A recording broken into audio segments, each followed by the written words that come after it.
Well, it wouldn't be Monday if my YouTube camera was actually pointing where I want it to. This mic's not in the right spot. Golly, guys, it's like I take 2 weeks off and the wheels fall off of this whole organization. Hi, Mike. What's up, buddy? That didn't take long. Hey, what's going on? Welcome. Welcome back. It's been a while to the Toronto Beer Podcast with me, your slightly out of focus friend on YouTube. Much better focus than questionable lighting on the Instagram. And if you're listening at home, cool. Glad to be along with you wherever you're doing, whatever you're up to. You working? You driving? Doing the dishes? These are all things people do while they listen to podcasts. Be curious to know where you listen to this podcast. Perhaps you sit down and open a delicious beer and consume the beer while you consume the podcast. Wouldn't that be something? Well, I don't know, but we got to move on. You know why? Because it's Monday, guys, and I want to drink some beers. Now, I had a really nice little break there. I know I technically took off 2 Mondays, but in a way that almost like 3 weeks, doesn't it? Yeah, it does. And I got up to a lot of stuff in that time. But most of all, I had a really delightful little holiday, even from work. And that was really nice. So I'm feeling recharged, refreshed. Actually, that's all kind of BS. I'm having a bit of a rough day. You know what? That'll be our second half. We're going to talk a little bit about that and how and why. And anyway, we'll get there. That's a throw. In the meantime, we're going to make things feel a little bit better with this delightful beer. Look at that picture on that if you're watching one of the videos. That is like, I don't know what you would call her, sort of a Quakery looking woman smoking a very attractive pipe with a specter in the background. What is it? If you're listening at home and you can't see, it is Salem's Lot from our friends of the pod. Don't know if they listen or not, but I sure love them. Little Beasts in, I want to say Ajax? Whitby. They say Whitby. Ajax is always a safe bet because I think it's actually the biggest of those towns, cities, whatever we call them, that aren't in Toronto, but are next to Toronto. Anyway, Whitby, Ontario. Whitby, Ontario's own Little Beasts Brewing Company. Yes, that is what their full name is. And Salem's Lot, kids. Well, you know me, don't you? I'll give you one guess. It's not a light lager. It's a New England IPA. God bless them. Picked up this beer on our way out to the country. We went and stayed near Lindsay, a little town called Reelborough.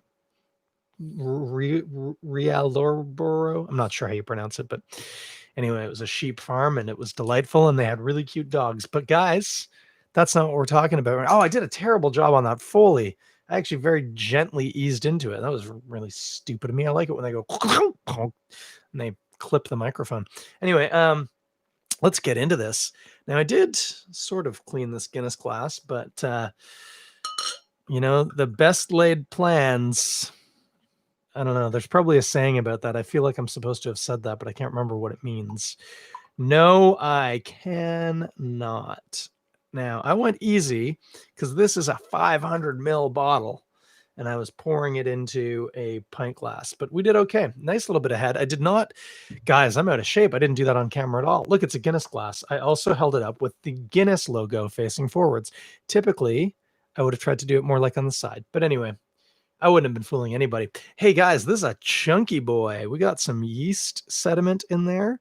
That is not a dirty glass. That is chunks of yeast just gently settling to the bottom. Flocculating out is the technical term for what's happening there.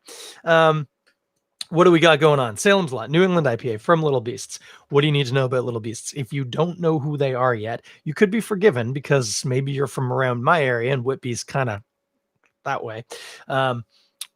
It's worth the drive.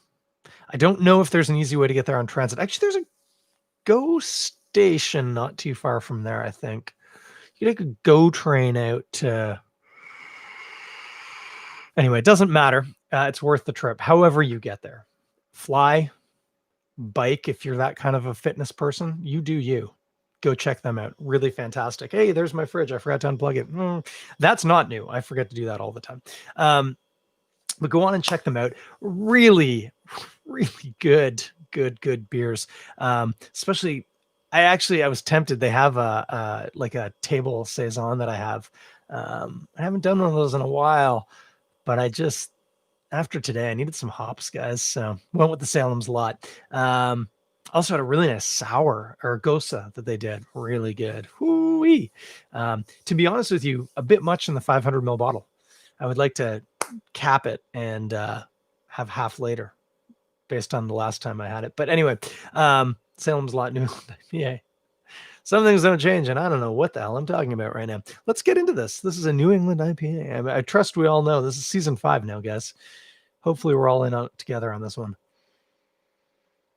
I mean, peachy, like fuzzy peach slices. That's delightful. Maybe a little bit of citrus.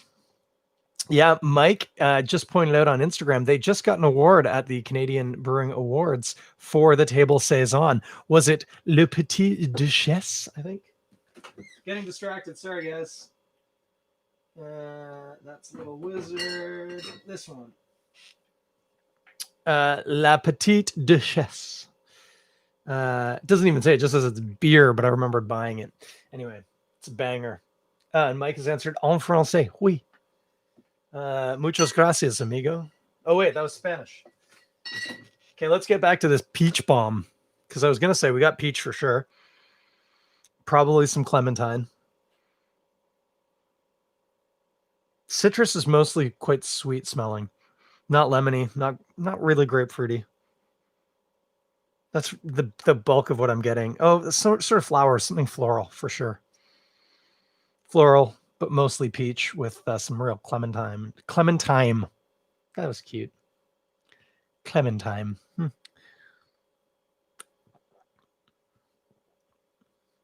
Oh, yeah. I had a couple of these. Not tonight. It's been a while. Haven't said that many times in an episode in a while. Okay, what are we getting? Ooh. Interesting finish.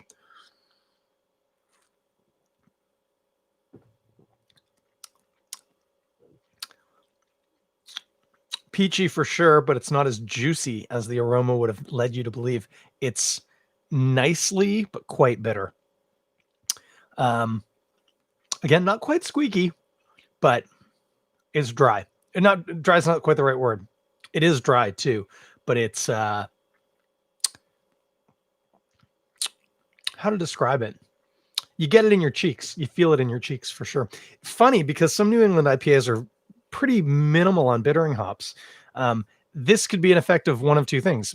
A, they might have just added some nice early hops to bitter it up a little bit, which, hey, good on them. Or B, they might have just added so much hops. I know we talk about the fact that you need to kind of boil it and convert to get the alphas out, but you get a little bit of alpha out when you put it in at the end. You just don't get as much as if you put it in at the beginning.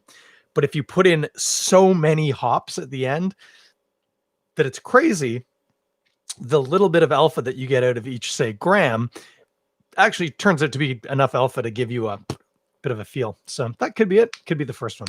There might be some bittering hops in there. Really cool yeast characteristic on this. New England IPA. I try not to stake too many claims about this. Oh, hey, George. What's up, buddy? I'm going to guess that they've used like a New England strain, possibly the escarpment one. This tastes a lot like Heady, the yeast character. Kind of hard to exactly nail down. It's almost more what the yeast does to the hops.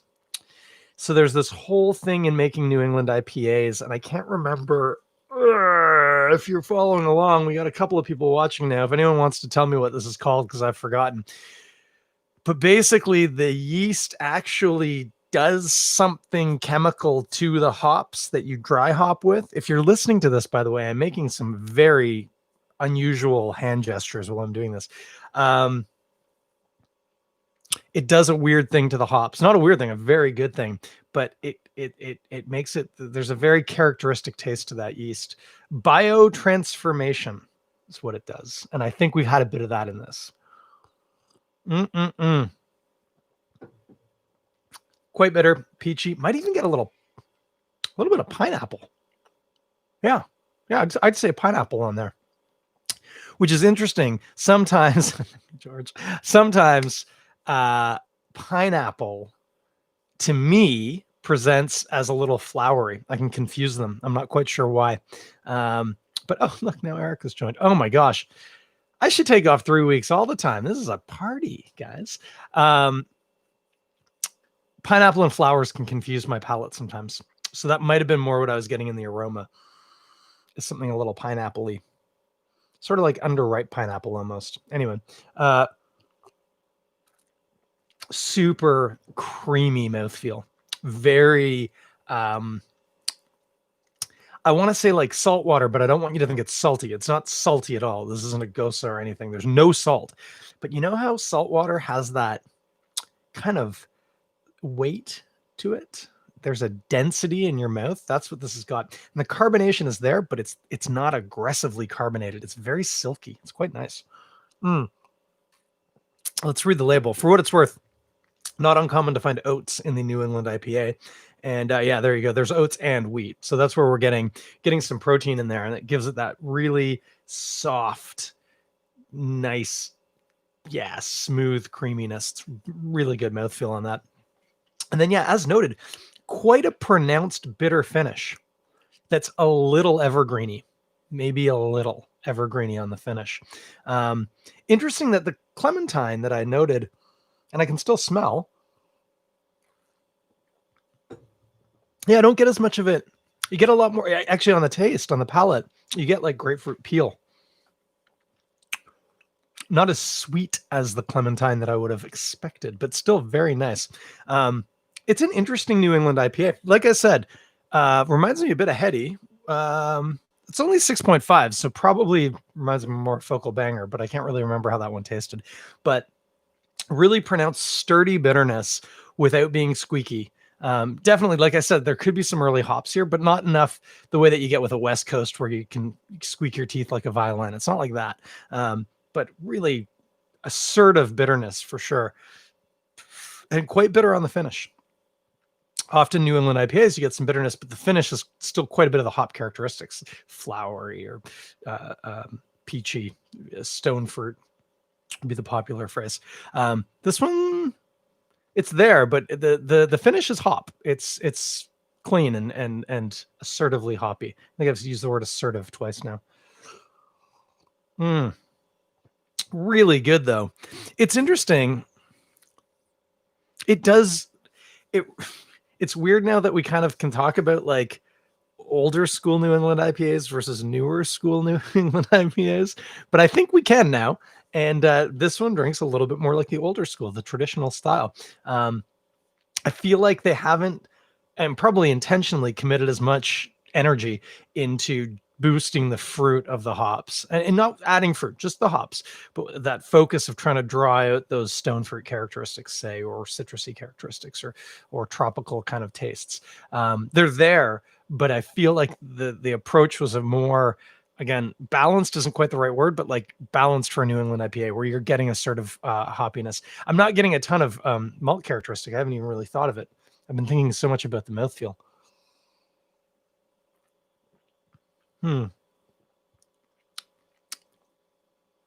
Yeah, I mean, 2 row maybe. I get a bit of malty sweetness, but it's not the star of the show. But yeah, an interesting use of the hops here and potentially the biotransformation to make, yeah, sort of a more old school, like 3-4 years ago New England IPA, and I like it a lot. It's very nostalgic and romantic tasting to me. If you can be nostalgic for something that only happened a couple years ago, I'm going to be, and this is my podcast. If you want to disagree, you're going to have to start your own podcast. Get up one of these, some of these, take it away. We'll be podcast buddies. It'll be a ton of fun. Anyway, this is great. This is great. I should be thinking about what we're going to eat with it. This is Salem's Lot New England IPA from our friends in Whitby, Little Beasts Brewing. Big ups, Little Beasts. If you're watching, listening, etc., you know I love you. You know it. And then, of course, the question, what are we going to eat with it? Because of that more pronounced bitterness, one of the things that, this is going to sound kind of weird, but they can get like delicate almost, New England IPAs. They're so fruity. You kind of get worried about losing the characteristics. This one, I'm not worried about that. This one's got some like, boom, it's got some balls to it. So we're going to go with something spicier.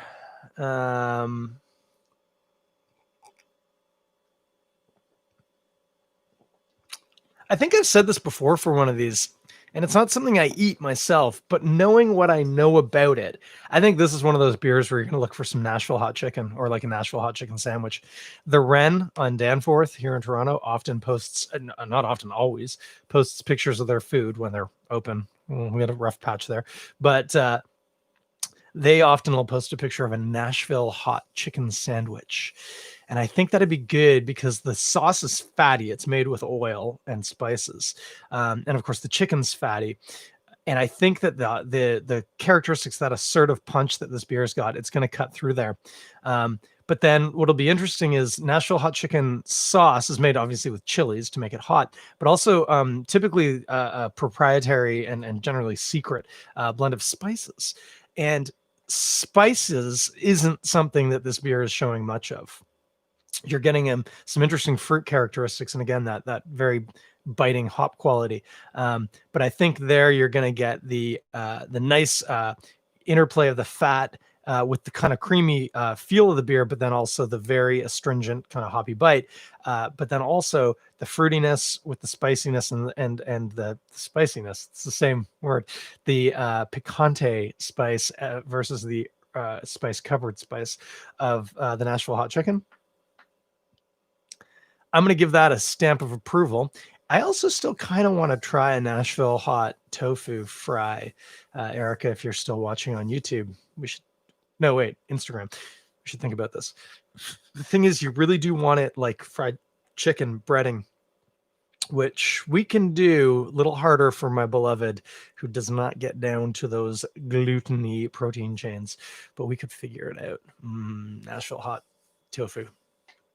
Or maybe some of those cool chicken tender strips, the fake ones. We could do that. Now that Eric and I have been doing a bit of meal planning, she hasn't agreed to any of this yet. I'm just putting that out there. Let's move on. I'm going to have another sip of this, and then we're going to talk about two things. Here we go. Thing number one, and I had meant to talk about it so much so that I even remembered to pull up a page. Look at how much brighter it just got. That's because this page is white and you're getting a lot of color cast. I should remember this. I bet if I make it a full page, it just got a little brighter. It does reflect in my glasses, unfortunately, though. Anyway, Canadian Brewing Awards 2020 winners. Holy moly, guys. I think every year they multiply the number of categories in the Canadian Brewing Awards by 1.4.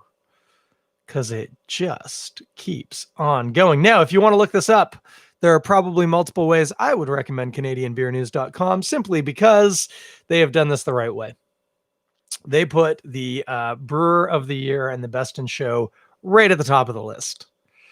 I don't really like scrolling all the way down to find out who won the whole thing. So straight out of the gate, big congratulations to a brewery. I have never had one of their beers, but they are located in Calgary, Alberta. And yes, that's how I pronounce it. Leave me alone. It's an affectation and I like it. Called Common Crown Brewing. And I did note when I was scrolling through, many of the medals that they took were in what I would consider sort of old world or traditional, like English and Scottish style beers. Pretty cool, if you ask me. I would like to check them out. I don't foresee being in Calgary anytime soon, but you never know.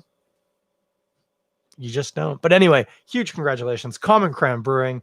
Good to see. I was going to say prairie. I think people in Calgary get upset if you call it the prairies. Anyway, a middle part of the country, somewhere between the Great Lakes and the mountains. Nice to see a brewery from that region taking it. So good on you guys. Good work. Funny enough, beer of the year, which I assume is best in show, but maybe they use a different criteria. Regardless, it's one for my beloved, darling wife, Erica. It is Glutenberg Red from Brasseur Sans Gluten, I think is how you would say it in French, which it is. So you better say it right. Gluten-free red ale. Great. What strides we're making, guys. It's a golden age. Golden age. Some other standouts. Some, good showing from Ontario. Oh, I just noticed now. Niagara College Teaching Brewery. George, if you're still watching, nicely done. Taking home silver in the Bock category with their Beer 101 Bock. Do I need to go through this? You can look it up. It's pretty easy to find. Just Google CBA 2020 awards or something like that. But yeah, I mean, so nice to see some good Ontario representation and a variety of Ontario breweries, which is always nice to see, but also a really good selection of breweries right across the board. I've scrolled down a little bit and I've stopped and I'm looking and I'm seeing BC, Alberta, Ontario, a bunch of BC, Quebec, New Brunswick, Nova Scotia, another Nova Scotia, back to Alberta. It would be Saskatchewan. It would be interesting to see, there's Saskatchewan again, how many PEI of the provinces landed a prize. I'm waiting to see if I see Manitoba crop up, and Newfoundland. And then obviously the territories. Don't know if the territories entered any, but it's a really wide array of representation, which is fantastic. That's ideal. That says a lot about the brewing culture that we've developed in the country and the brewers that we've been rearing, and it speaks really, really highly of what we've got going on in the country. So that's exciting. And I'm just looking. Erica's over in our bedroom now, so she's not making any more meal plans with me. What else? That's what's going on. You can look them up. I've just scrolled all the way through. Oh, and look, yeah, there it is. Oh, Little Beasts actually took at least 2 medals, because here they are winning flavored stout porter with their Birds of a Feather. So congratulations on that. And of course, congratulations to all the winners. And really everybody. Like I said, this speaks really highly of the scene we've got going in Canada. So fantastic. That's the CBAs. Why am I feeling a bit bummed out? Well, got to be honest with you guys. I always have trouble around this time of year because I get freaked out when my kids go back to school, and I feel bad about it. I didn't really love going back to school, and it just reawakens all this memory of the end of summer. And really for them, this is the end of March break, which is a bit of a messed up thing, but what are you going to do? So didn't sleep super well last night. Didn't feel great this morning. Been in a weird headspace all day, but trying to dust it off. And then the worst part, I was fixing up my bike and I dropped a part and lost it, and it's tiny. Now I'm waiting for a replacement. I can't ride it. It doesn't have a chain until I do that. So I can't even get a bit of the old fitness going. That's a good solution a lot of the time. If you wake up in a weird headspace, bit of exercise helps. I do still have rugby this week, so that'll help a bit, I think. But yeah, sometimes it's not good. You got to kind of tuck your chin and carry on. But that's where I was at. So not good, but we'll make it. How do you guys deal with that? Anyone else feel that way? I know people who don't have kids sometimes don't even realize it's the end of the summer, but I think especially once we had kids, it really started to weigh on me. I thought, oh man, I really didn't like going back to school. It just makes me feel all squirrely when they do. Anyway, our big guy, who is huge, heading into grade 7 in middle school tomorrow for the first time. That's also stressing me out. So hopefully all goes well. You got to let the birds leave the roost eventually. So, but I am feeling it. So that's where I'm at. Kind of crappy, but might as well be honest about it. Hey, we drank some beer. We talked about biotransformation. Not really, because I don't fully understand it, but I did use the words once somebody told me how to. That was something. And checked out the Canadian Brewing Awards. Congratulations once again. Fantastic, fantastic work. Hey, what's going on? Probably some stuff. I know I'm helping the Dakota right now line up to become a craft beer retailer, which is kind of cool. Kind of late to the party, but they were having a lot of problems with navigating all the COVID stuff. So they're getting to it. So that'll be nice if you're out near Ossington. Good spot to grab a couple of cans of beer if you like. It should be coming down the pipe soon. But other than that, I don't know. Nothing's happening. We're going to get locked down again probably soon. Don't get too attached to this freedom. Otherwise, wear your mask, wash your hands, take care of yourself, take care of your friends, take care of your kids if they're heading back to school. It's been stressful. It's going to be tough. If you got friends with kids, help take care of them. I don't know. Do what you got to do. But it has been fun. It is now 9:40. Time for me to shut down the podcast factory. And you meet me here this time next week, a little after 9. Hopefully a little quicker next week. I had to like set up a bunch of new stuff, new folders, because it was season 5. So it took a little longer. Next week should be better. Odds are there's not going to be a midweek, but you never know. Keep your eyes peeled. Oh, wait. There was something I wanted to mention, and I'm going to feel terrible that I forgot until right now, and I have forgotten what it was. This is why I should make notes. Remember what I said? Nothing changes. No, it's gone. It's gone. It's gone. Still looking for Black is Beautiful beers. So if you know of any of those you want to point me to, there's still ones floating around. So check them out. Pretty good stuff. And yeah, otherwise we'll talk at you in 7 days or so. Be good to each other, guys.